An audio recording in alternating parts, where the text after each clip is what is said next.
when the forest whispers 3 calls of the Shadow Walker. Have you ever heard someone call your name, only to find no one there? In the small village of Madiba, they say when the spirits call you 3 times, they're coming to claim you. This is the story of Nala, who heard her name whispered from the shadows, and what followed her home. They say curiosity kills, but in Africa, the old ones, no curiosity invites. And what it invites, DOESNC, weave until it takes what it came for. Listen closely now. I will tell you this story only once. Nala's grandmother always warned her about the forest at dusk. When shadows grow long, she'd say, fingers trembling as she clutched her walking stick, that's when the veil between worlds thins and voices that should not be heard can reach through. But Nala, 17 and full of the certainty that comes with youth, paid little attention. The forest was the quickest path between her school and home, and on this particular evening, dark clouds threatened rain. She needed to hurry. The first drops began to fall as she entered the forest path. Ancient baobab trees loomed overhead, their massive trunks twisted like tortured souls frozen in time. The rain increased, pattering against broad leaves, creating a symphony of whispers all around her. That's when she heard it. Nala ... So faint she almost missed it beneath the rainfall. Her name, carried on the wind. Or perhaps ... not the wind at all. She stopped, adjusting the strap of her school bag. Her voice sounded small against the vastness of the forest. Silence answered, save for the steady drumming of raindrops. Just the rain, she assured herself, quickening her pace along the muddy path. The shadows between trees deepened as daylight faded faster than it should. Nala ... double quotes. This time, the voice was clearer. Closer, it seemed to come from just behind her left ear, as if someone or something walked mere inches away. Nala spun around, hard hammering against her rib. Nothing but empty forest path stretched behind her. Fear gripped her then, cold and primal. Her grandmother's warnings echoed in her mind. When a voice calls your name in the forest, you must never, ever answer it back.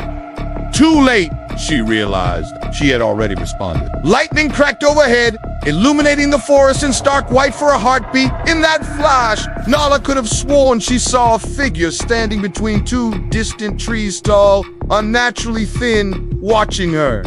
When darkness returned, she ran. Her feet pounded against the earth, splashing through puddles, slipping on mud. Branches clawed at her school uniform, tearing the fabric. The rain fell harder now, a sheet of water obscuring her vision. Nala ...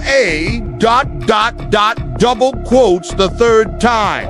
Always 3 times. This call was different tintimate, as if whispered directly into her ear by lips that brushed against her skin. She screamed then, a sound that died quickly in the dense forest air. Finally, mercifully, the trees thinned, and she burst from the forest edge. Her village lay just ahead, the warm lights of homes beckoning like beacons in the storm. Nala didn't stop running until she crashed through her front door, soaked and trembling. Chop! What's happened? Her grandmother hobbled from the cooking fire, alarm etched into the deep lines of her face. Between gasping breaths, Nala explained about the voice in the forest. With each word, her grandmother's expression darkened further until the old woman's eyes were wide with dread. It has found you, she whispered. Sit!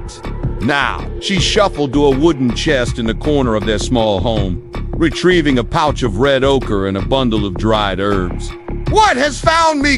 Nala asked, her voice small as her grandmother began drawing protective symbols on her forehead with the ochre. Long ago, before your mother's mother was born, there lived in these lands a powerful witch doctor. He could speak to the dead and command spirits to do his bidding. But power corrupts, and he began to use his gifts to prey upon the young women of surrounding villages. Her grandmother lit the herbs, filling the small hut with pungent smoke.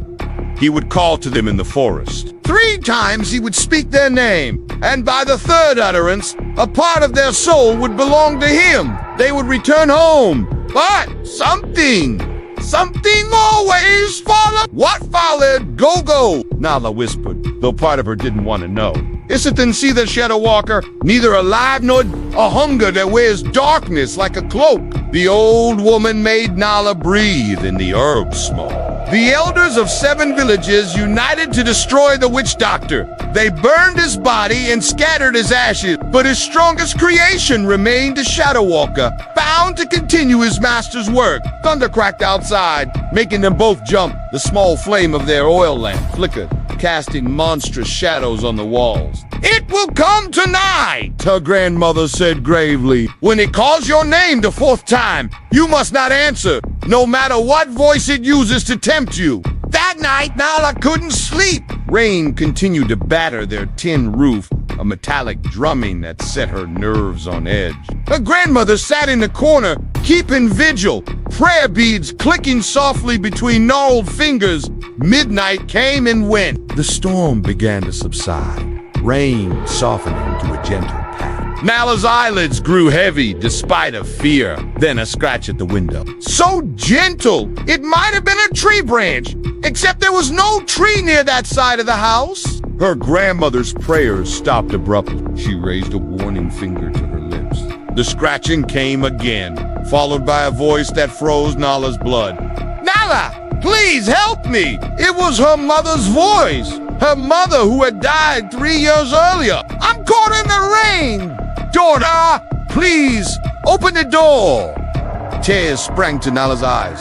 The voice was perfect, the same gentle tone, the same slight accent on certain words. Do not answer, her grandmother hissed. It is not her, the voice continued, growing more desperate. Nala, why won't you help me? Don't you love your mother anymore? Nala pressed her hands over her ears, but the voice seemed to penetrate directly into her mind. Then, something heavy thudded against their door. The wooden frame shuddered again and again. The single window in their home began to darken, as if something pressed against it from outside, something large enough to block all light. It cannot enter unless invited.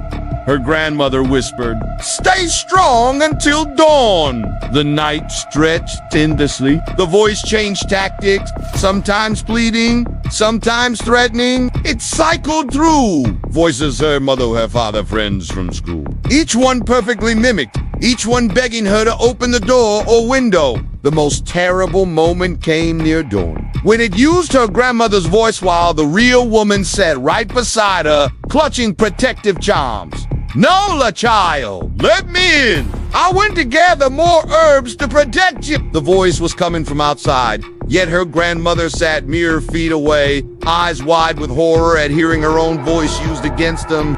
Finally, the first rays of sun pierced the horizon. The presence outside their home retreated with what sounded like an inhuman howl of frustration. "It will return tomorrow night," her grandmother said, exhaustion evident in her voice. "And it will be stronger. We must prepare." That day, the village elders gathered. Nala learned she wasn't the first to be marked by the Shadow Walker. Every few years, it selected someone new. Sometimes the victims survived. Often they didn't.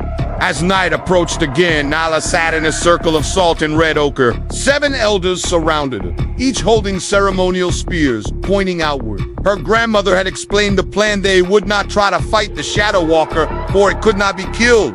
Instead, they would bind it. The Shadow Walker can only be contained through sacrifice, her grandmother had explained, pressing a small, ancient knife into Nala's palm. Not of life, but of blood freely given in perfect courage. Darkness fell. The night was eerily silent, no insects chirping, no distant animal calls. Just waiting, heavy expectant silence. It began with a cold wind that extinguished their fire, plunging the hut into darkness. Then came the whispers, dozens of overlapping voices, all calling Nala's name from different directions. The elders began their chant, spears raised. The air thickened, becoming difficult to breathe. A darkness deeper than night seeped through the cracks in the walls and under the door, not smoke, but something that moved with purpose, with hunger. It gathered in the center of the room, coalescing into a vaguely human shape that towered to the ceiling. Where her face should have been, there was only emptiness that somehow seemed to watch them all. Nala gripped the ritual knife, her entire body trembling. The Shadow Walker reached for her with limbs that stretched impossibly long. "Now, child," her grandmother shouted. Nala sliced her palm, the pain sharp and clarifying. Blood wailed dark in the dim light as the Shadow's finger scolded as the grave brushed her cheek. She pressed her bleeding hand against its center. "I give this blood freely," she recited the words taught to her. "Not in fear, but in courage. Not in hatred, but in peace. With it, I bind you." The creature convulsed. The elders drove their spears into the ground, forming a cage of energy around it. Nala's blood seemed to burn where it touched the darkness, spreading like fire through the Shadow Walker's form. It screamed then not with one voice, but with hundreds, the accumulated voices of all it had consumed over generations. The sound threatened to shatter Nala's sanity, then abruptly silence. Where the Shadow Walker had stood, only a small, dark stone remained, veined with what looked like red lightning. Nala's blood crystallized within it. "It is bound," her grandmother said, tears streaming down her weathered face. For now, the stone was sealed in a box of ironwood and buried beneath the oldest baobab in the forest, marked with warnings that would keep curious children away. But sometimes, on dark nights when rain falls heavy on the forest, those who pass by say they can still hear it, a voice calling names from beneath the earth. If you ever find yourself on that path and hear your name called 3 times, do not answer and do not look back. For some stories don't end when they're told, and some voices call not to communicate but to claim. They say in Madiba village that curiosity invites. What follows you home depends on whether you were foolish enough to answer when the darkness spoke your name.